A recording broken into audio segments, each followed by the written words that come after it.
ഞാനിപ്പോൾ ഉള്ളത് മലയിൽ റിസോർട്ടിലാണ്. ഇത് വളാഞ്ചേരി എന്ന സ്ഥലത്താണ് കേട്ടോ. നിങ്ങൾ എത്ര പേര് വന്നിട്ടുണ്ടോയെന്ന് എനിക്കറിയില്ല. മലയിൽ റിസോർട്ട്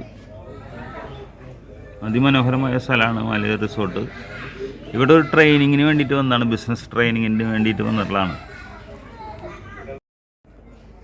ഹായ് നമസ്കാരം, ദാസേനാണ് തൃശ്ശൂരിൽ നിന്ന്. അപ്പോൾ നമുക്കറിയാം ക്രിസ്മസ് പ്രമാണിച്ച് മോഹൻലാലിൻ്റെ വൃഷഭ എന്ന സിനിമ വന്നിട്ടുണ്ടായിരുന്നു. അതിന് തൊട്ട് മുമ്പ് ബബ് ബബ്ബ വന്നിട്ടുണ്ടായിരുന്നു. 2 സിനിമകളും 8 നിലയിൽ പൊട്ടി. വൃഷഭയാണ് ഏറ്റവും ദുരന്തമായി മാറിയത്. വേൾഡ് വൈഡ് വെറും ഒരു 1-1.5 കോടി മാത്രം ഉണ്ടാക്കാൻ മാത്രമേ സാധിച്ചിട്ടുള്ളൂ. അത് വളരെ ഒരു വിഷമമുള്ള സംഭവമാണ്. വേൾഡ് വൈഡ്, കേരളത്തിൽ നിന്നല്ല, വേൾഡ് വൈഡ് കിട്ടിയ കളക്ഷൻ ഉള്ളത് ഏറ്റവും കൂടുതൽ കേരളത്തിൽ നിന്നാണ് മാത്രം. ഏകദേശം ഒരു 40 കോടിയോ 50 കോടിയോ അങ്ങനെ കിട്ടിയിട്ടുണ്ട് കേരളത്തിൽ നിന്ന്.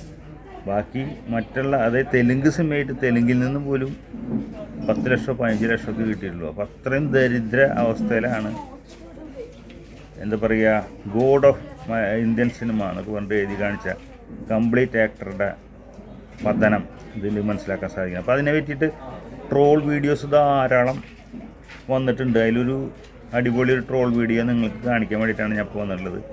എന്തായാലും നിങ്ങളത് കണ്ടു നോക്കൂ. അപ്പം നമ്മൾ ഉണ്ണി ലാലേട്ടൻ്റെ വലം കൈയാണ് ഉണ്ണി വ്ളോഗ്സ്. പരമാവധി ചെറിയൊരു പോസിറ്റീവ് ഉണ്ടെങ്കിൽ തന്നെ ഗംഭീരമായിട്ട് അത് പ്രസൻറ്റ് ചെയ്യും, പൊന്തിച്ച് കൊടുക്കും. അങ്ങനെയുള്ള ഉണ്ണി വരെ ലാലേട്ടന് ഊക്കുന്നൊരു വീഡിയോ, അതിൻ്റെ ട്രോളൊക്കെ ആയിട്ടുള്ളൊരു സംഭവമാണ്. ഞാൻ നിങ്ങൾക്ക് ആ വീഡിയോ കഴിഞ്ഞ വർഷം ഇതേപോലെ ഒരു ഡിസംബർ മാസം 25-ാം തീയതിയാണ് ലാലേട്ടന്റെ ബറോസ് തിയേറ്ററിൽ പോയി കണ്ടത്. ഇനി അതൊന്നും എന്നെ ഓർമ്മപ്പെടുത്തരുത് പത്രോസേ. ഇന്ന് അതിന്റെ ഓർമ്മ പുതുക്കൽ ദിവസമാണോ എന്ന് ചോദിച്ചു കഴിഞ്ഞാൽ ബറോസ് ഒക്കെ ഭയങ്കര ബെറ്റർ പടമായിരുന്നു. ഈ മമ്മൂക്കയുടെ മാമാങ്കം റിലീസായതിനു ശേഷം എയറിൽ നിൽക്കുന്ന ഇക്ക ട്രോൾ സംഭവങ്ങളൊക്കെ വന്നിട്ടുണ്ടായിരുന്നു. മീമുകളൊക്കെ ഒരുപാട് ആളുകൾ ഉപയോഗിക്കുന്നതാണ്. അതൊക്കെ ഇപ്പൊ ഇവിടെ പറഞ്ഞ കാര്യം അതിന് മാത്രം ഇവിടെ എന്തുണ്ടായി. എന്തായാലും അങ്ങനെ ഹെയ്റ്റുള്ള ഈ ഫാൻസിന് ചെക്ക് വെക്കാനുള്ള ഒരു സാധനമായിട്ട് ലാലേട്ടന്റെ ഭാഗത്തുനിന്ന് കിട്ടിയിട്ടുള്ള സിനിമയാണ് വൃഷഭ. തെലുങ്ക് ലോബി നമ്മുടെ ലാലേട്ടനെ അവിടുന്ന് ഫീൽഡ് ഔട്ട് ആക്കാനുള്ള ഒരു പദ്ധതി ഇട്ടതാണെന്ന് പോലും ഞാൻ സംശയിക്കുന്നുണ്ട്. അതിൽ കംപ്ലീറ്റ് മറ്റേ നാടക ഡയലോഗാണ്. ആരെങ്കിലും ഒരാൾ ചേട്ടാ ഇത് പച്ചലയാണോ പഴുത്തലയാണോ എന്ന് ചോദിച്ചാൽ രുദ്രമഹാദേവന്റെ എന്നൊക്കെ പറഞ്ഞിട്ട് പിന്നെ ഒരു 25 മിനിറ്റ് കഥാപ്രസംഗം കഴിഞ്ഞിട്ട് ഇത് പച്ചലയാണോ പഴുത്തലയാണോ എന്ന് എനിക്കറിയില്ല എന്ന് പറയുന്നത് പോലെ പറഞ്ഞിട്ട് പോകുന്ന അങ്ങനത്തെ ഒരു ഡയലോഗ് സ്ട്രാറ്റജിയാണ്. അപ്പൊ ഇതൊക്കെ കേട്ടപ്പോൾ ലാലേട്ടന് എളുപ്പം തോന്നിയിട്ടുണ്ടാവും ഇത് ഞാൻ ഭീമന് പകരം എനിക്ക് ചെയ്യാൻ പറ്റിയിട്ടുള്ള ഒരു വേഷമാണെന്ന്. അങ്ങനെ ആ പാവം നല്ല മനസ്സോടുകൂടി ചെന്ന് ചാടിയതായിരിക്കും.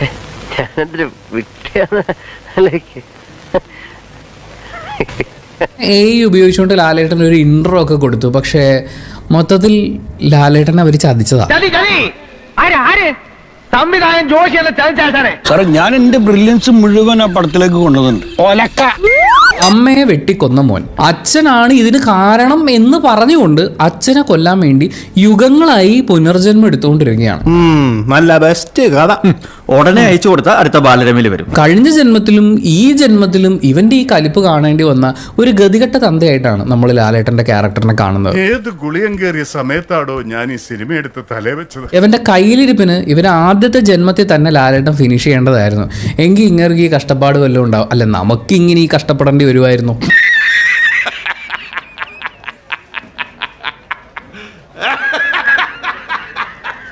AI ഒക്കെ ഉണ്ടല്ലോ, ഇത് ഈ സിനിമ അതുപോലെ നമ്മൾ ഏതെങ്കിലും AIക്ക് അപ്ലോഡ് ചെയ്ത് കൊടുത്തിട്ട് എങ്ങനെയുണ്ട് സിനിമ എന്ന് ചോദിച്ചാൽ അവർ നെഗറ്റീവ് റിവ്യൂ ഇടും. ചില്ലറ പണി ചെയ്ത് കഴിയുന്ന ഞങ്ങളെപ്പോലുള്ള മലയാളികളുടെ പേരൂടെ തന്നെപ്പോലുള്ള അലവലാദികൾ വന്ന് നാറ്റിക്കും. ഒരച്ഛനും ഈ ഗതി വരരുതെന്നോ അങ്ങനെ എന്തോ ലാലേട്ടൻ പറയുന്നുണ്ട്. ഒരു മോഹൻലാൽ ഫാനിനും ഈ ഗതി വരരുതേ എന്ന് പറയാൻ തോന്നിപ്പിച്ച പോലത്തെ ഒരനുഭവം. എന്റെ കഷ്ടകാലം എന്നല്ലാതെ എന്ത് പറയാം. ആ നാട്ടിലെ രാജ്ഞി ഒരു ചാട്ടവാറുമായി ചാടി വരികയാണ്. ഈ ഫൈറ്റ് കഴിഞ്ഞ ഉടനെ തന്നെ അവർ പ്രസവിക്കുന്നുണ്ട്. അതെങ്ങനെയാണെന്നുള്ളത് എനിക്ക് മനസ്സിലായില്ല. എല്ലാം ടെക്നോളജി. അത്രയും വിഷ്വൽസ് കട്ട് ചെയ്തെടുത്തിട്ട് ഏതെങ്കിലും ഒരു കറി പൗഡറോ അല്ലെങ്കിൽ ഒരു പ്രഷർ കുക്കറിൻ്റെ ഒക്കെ പരസ്യത്തിന് കൊടുത്തു കഴിഞ്ഞാൽ കറക്റ്റാണ്. അല്ലെങ്കിൽ ഇത് വേ പ്രോട്ടീൻ്റെ പരസ്യത്തിനെങ്കിലും അത് ഉപയോഗിക്കാം. അമ്മ അതിൽ പരസ്യം എടുത്തു വെക്കുന്ന പോലെ നല്ല ക്ലീൻ ആയിട്ട് എടുത്തു വെച്ചിട്ടുണ്ട്. എന്റെ ബ്രില്യൻസിനനുസരിച്ചുള്ള പ്രേക്ഷകർ സിനിമയ്ക്ക് കയറിയില്ല എന്നുള്ളതാണ് വസ്തുത. ഒരു വലിയ പ്രത്യേകത എന്ന് പറയുന്നത് ആർക്കും ഒന്നും മനസ്സിലായിട്ടില്ല എന്നുള്ളതാണ്. അഭിനയിച്ച ആർക്കും തന്നെ ഇതിനെക്കുറിച്ച് ഒരു ധാരണയില്ലായിരുന്നു. നമ്മൾ കഞ്ഞികളാണെന്നാണോ പറഞ്ഞതിന്റെ സൂചന? ആണോ? ബി ഉണ്ണികൃഷ്ണന് വളരെയധികം സന്തോഷിക്കാവുന്നതാണ്. ആറാട്ടിലെ ലാലേട്ടനെ അവർ അതുപോലെ എടുത്തുകൊണ്ട് പോയിട്ടുണ്ട്. ലാലേട്ടൻ വാള് വെച്ചിട്ട് ഈ ആദ്യത്തെ വില്ലന്മാരുമായിട്ടുള്ള വെട്ടുപരിപാടിയൊക്കെ ഉണ്ടല്ലോ, പുള്ളി കുറേ വെട്ടുന്നുണ്ട്, ഒരാൾക്ക് മുറിവ് പറ്റുന്നില്ല. അത് എന്തുകൊണ്ടാണെന്ന് എനിക്ക് മനസ്സിലായില്ല. മനസ്സിലാക്കണ്ട. ഒരു വാളെടുത്ത് വില്ലന്റെ വയറ്റിന് ഒരൊറ്റ വെപ്പാണ്, വാൾ അവിടെ നിൽക്കുക. പക്ഷേ വെട്ടുകൊള്ളുന്നില്ലെങ്കിലും കുറെ നേരം കഴിയുമ്പോൾ ഇവർക്കൊക്കെ ചോര വരുന്നുണ്ട്.